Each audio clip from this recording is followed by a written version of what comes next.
Hi there, I'm Ielts Master Lee, and welcome to this Ielts Master listening strategy video. Many people have requested a listening skills video, so here it is. Today I'm going to talk about 5 simple steps you can take to get a higher listening score. I hope you're ready. I sure am. Let's get started. So the 5-step process that I have is step number 1, predict the topic. Step 2, find the keywords in each question. Step 3, listen for synonyms and antonyms. Step 4, always stay focused. And step 5, don't review, preview. I'm going to explain each of these steps in detail next. First, step 1, predict the topic. I need you to use the title, the content, and any pictures to guess the topic immediately. As soon as you turn the page, you should try to guess the topic. This will help you to predict or guess the kind of language that you will need. All right, and I'll give you an example in a moment. Don't worry if you don't know much about the topic, just get ready for related vocabulary. So for example, let's take a look at this Ielts listening test. This is part 1. We look at this and the first thing I see is, boom, Citibank customer service log. So what is this topic about? Okay, it's a bank and it's a customer service log. So immediately I'm thinking, what kind of bank words do I know? What kind of bank or customer service language am I going to need? And if I look down below, I can see, okay, there's an amount, a term. Okay, what is a term? A term is how long. We have the interest rate, different kinds of bank words. But by looking at this title, I can immediately start to think of the kinds of words that I need. And this kind of thing can help you save time. If you see a title about education, start thinking of the education words that you know, curriculum, pupil, whatever they may be. This kind of prediction can really help you improve your score. Step 2, find the keywords in each question. All right, this is the keyword method. Very, very, very important. This is probably the most one of the most important steps. You need to look for the most important words in each question. Underline them, circle them, do whatever you need to do so that you don't forget these keywords. And the keywords are the words that you are going to listen for, or you're going to listen for something very similar or the opposite of them. We'll talk about that in a minute. Don't forget about looking for keywords in the answer choices for multiple choice questions as well. Also very, very important. Let's take a look at this sample test. This is section 2.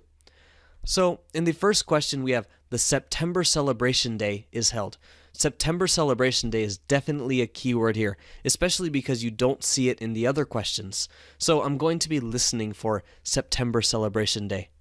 And because it's capitalized, it's a proper noun, it's a special day, the listening will probably have that word or this combination of words. They will probably say September Celebration Day. They might say holiday instead of day, but there probably won't be a different way of saying this. Next, I'm going to look at the answers and find the keywords in the answer. Okay, first, we have 5 times a year.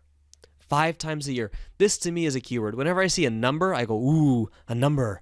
I like numbers because they're easy to listen for. Next, on the park's important birthday. For me, birthday is the keyword in this answer. I'm going to be listening for birthday. Is it on the birthday or is it not on the birthday? And then C is to remember the history of.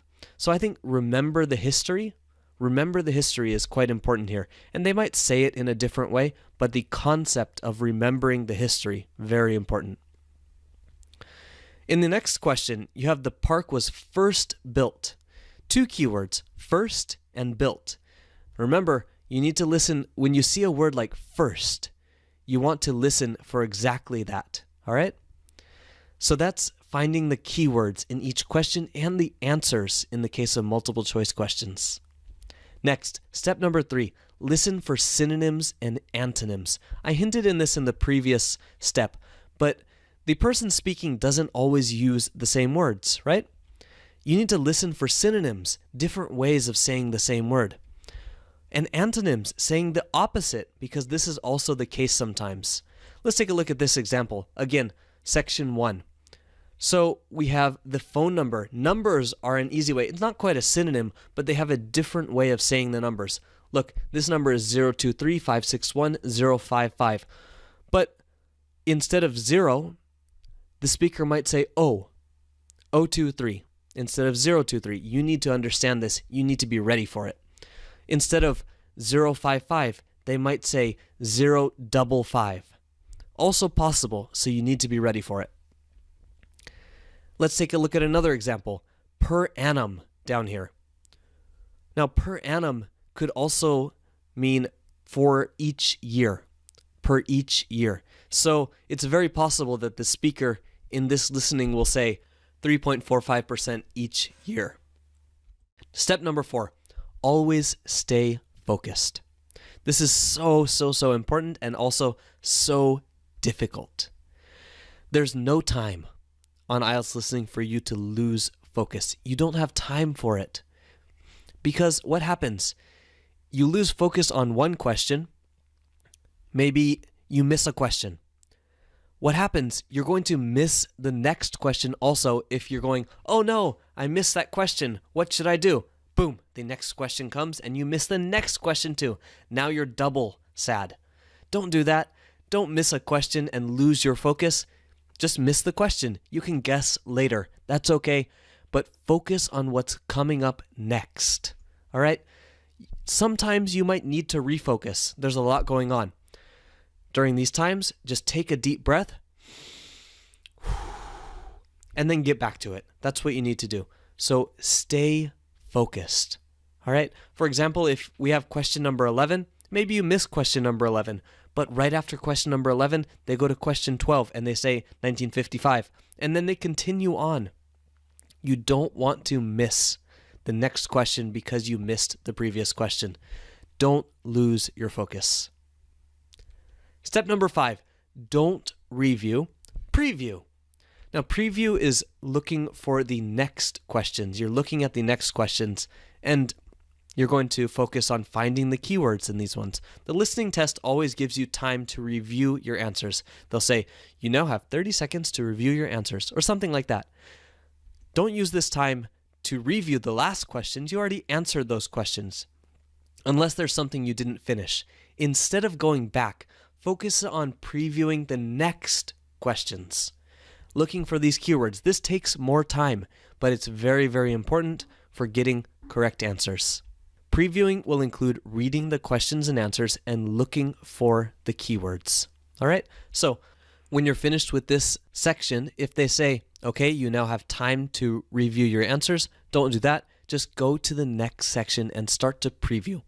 Of course, if you have something fresh in your memory and you need to finish writing it, that's fine. But if you're just looking back and going, oh, is that correct? Is that incorrect? I don't really know. Now, don't do that. Just go to the next part. That's the important thing to do. All right? That's the step 1, 2, 3, 4, and 5. Follow these steps for a higher listening score. Did you enjoy this lesson? Was it helpful for you? I hope so. Thanks so much for watching. Please subscribe to our YouTube channel. You can find us at youtube.com/IELTSmaster or IELTS-master.com. And finally, what do you want to see next? Let me know in the comments. I'm looking forward to hearing from you. Have a fantastic day.